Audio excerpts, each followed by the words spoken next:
químicos, então, falando então, utilidades, uso clínico, então, tem várias, justamente, utilizações das nossas quinolonas, certo? Aqui vem marcando diretamente os efeitos adversos que eles podem causar, principalmente gastrointestinais podem acontecer, a nível do sistema nervoso também pode aparecer, processo alérgico também, mas é muito mais raro. Só que, justamente como a gente veio falando, eles foram o quê? Sendo retirados, justamente que boa parte desses efeitos adversos que aconteciam na sua formulação.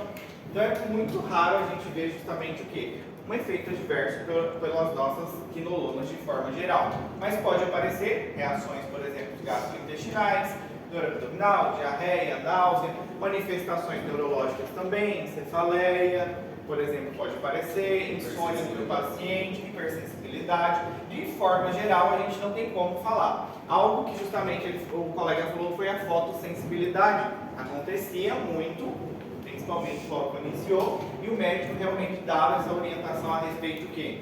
Da pessoa sair ao sol. Porém, foi melhorando justamente o quê? Essa formulação, mas mesmo assim existem casos onde a pessoa ainda apresenta o quê? Fotossensibilidade. Outra manifestação cardíaca também pode acontecer é um prolongamento do intervalo QT a nível cardíaco também. Isso pode acontecer também. Algo que a gente tem que levar em consideração se você estiver utilizando no paciente, ele pode ter um prolongamento, você vai fazer justamente o que o elétron do seu paciente percebe um prolongamento do intervalo QT, e isso pode ser devido ao quê? Ao tratamento seu farmacológico. Então isso a gente tem que levar em consideração.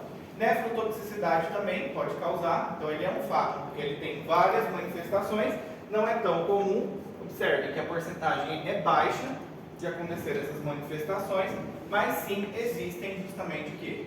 Esses efeitos adversos. Outro que pode acontecer também é uma tendinite e ruptura justamente do tendão de Aquiles também. Isso pode acontecer diretamente com o quê? Com as nossas quinolonas.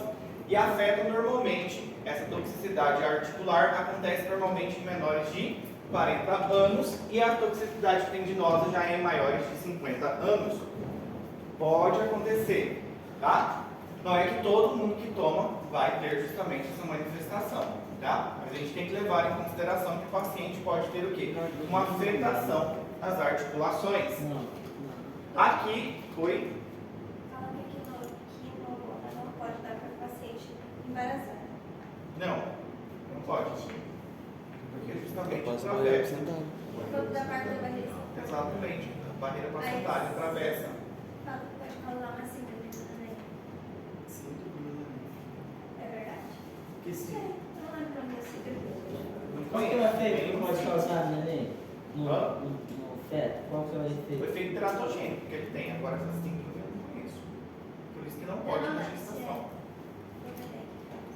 Mas eu não conheço essa síndrome. Certo?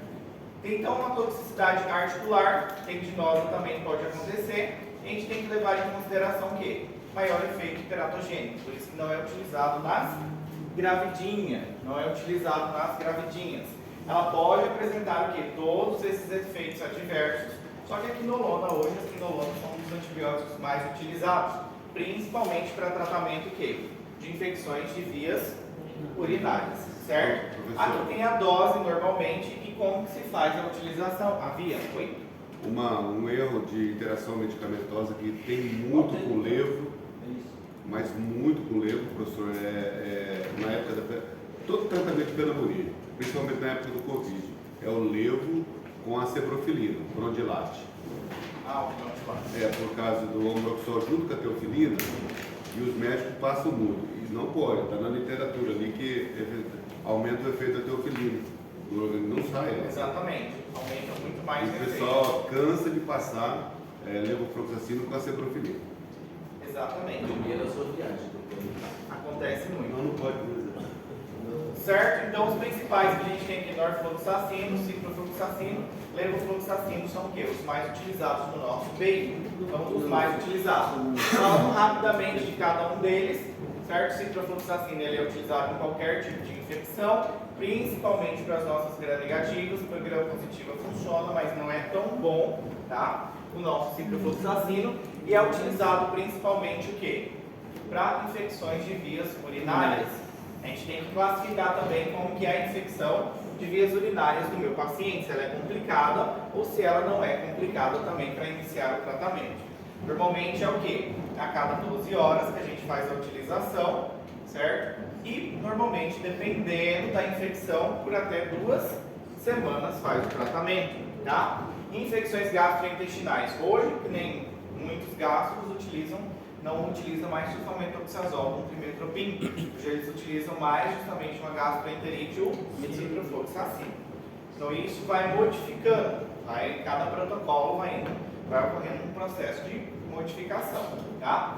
Reações adversas é de forma geral o que a gente falou, náusea, diarreia, vômito, seguimos, certo? É contraindicado no embaraço, lactância e pessoas que têm hipersensibilidade ao fármaco. O levofloxacin já é de terceira geração, certo? Ele tem uma boa atividade antibacteriana e a gente tem que levar em consideração que o levofloxacin é mais utilizado para vias aéreas superiores, tratamento justamente de pneumonia, e a dose é uma vez somente ao dia. Justamente o mecanismo de ação, ele inibe o DNA girase, enzima justamente encarregada de fazer o que? O processo da síntese. A mesma coisa, certo? Pode administrar por via oral e justamente venosa também, e é principalmente indicado para vias respiratórias, certo? Reações adversas que ele pode manifestar é praticamente igual a dos demais também, contraindicação na gravidez também, lactância em pacientes com hipersensibilidade, e aqui existem outros também, que é o gatifloxacino também e o gemifloxacino também, mas esses daqui normalmente são fármacos que tem que tomar um pouquinho mais de cuidado, porque eles são já de quarta geração, certo? Aqui eu deixei um quadrinho para vocês justamente falando de algumas indicações, por exemplo, indicações de vias urinárias, e que a gente faz normalmente, se ela é complicada, se ela não é complicada, utiliza ainda para infecções de vias urinárias quem? Sulfamethoxazol com trimestoprim, que faz a utilização ainda para infecções de vias urinárias, só que depende muito. Sulfamethoxazol com trimestoprim a gente passa mais para infecções urinárias em que tipo de paciente? Criança, pediatria. Criança. Na pediatria, normalmente, que a gente vem utilizando sulfamethoxazol com trimestoprim, a gente utiliza normalmente aí. Né? Por que justamente faz a utilização dessas quinolonas por via justamente o quê? Para infecções de vias urinárias? Porque eles têm uma boa dinâmica justamente o quê? Na urina, eles se concentram muito bem na urina. Por isso que a gente vem utilizando justamente o quê? As quinolonas e principalmente as de segunda geração. Prostatite também, para prostatite bacteriana, é inclusive a de primeira eleição, as quinolonas são indicadas, são de primeira eleição justamente em caso de prostatite, tá? Epididimite também. Em algumas enfermidades sexualmente transmissíveis, a gente pode utilizar justamente o nosso ciprofloxacino, é muito utilizado, certo? Por exemplo, em caso de chancroide, em caso de haemófilo do Cray, a gente pode utilizar principalmente o quê? Ciprofloxacino, certo? A gente pode utilizar. Enfermidades pélvicas inflamatórias também, pode ser utilizado também, associado principalmente com o nosso metronidazol. Em caso de infecções gastrointestinais também, que a gente falou, vem sendo muito utilizado quem? O ciprofloxacino, certo? Em caso de algumas artrites e osteomielites também, a gente vem utilizando, dependendo do germe, justamente o que? Os nossos ciprofloxacinos, certo? Então são fármacos que eles são o quê? Bem tolerados e são bem utilizados, tá? Como eu falei no início da classe para vocês, foram melhorando justamente para reduzir o quê? Os efeitos adversos desses fármacos. Então, se a gente vai utilizar os mais utilizados aqui é quem? Ciprofloxacino, norfloxacino e levofloxacino. E antes do norfloxacino ainda a gente utiliza muito mais quem? Ciprofloxacino do que o norfloxacino. Certo? Intervalinho para vocês beberem água, tomar um café e voltar.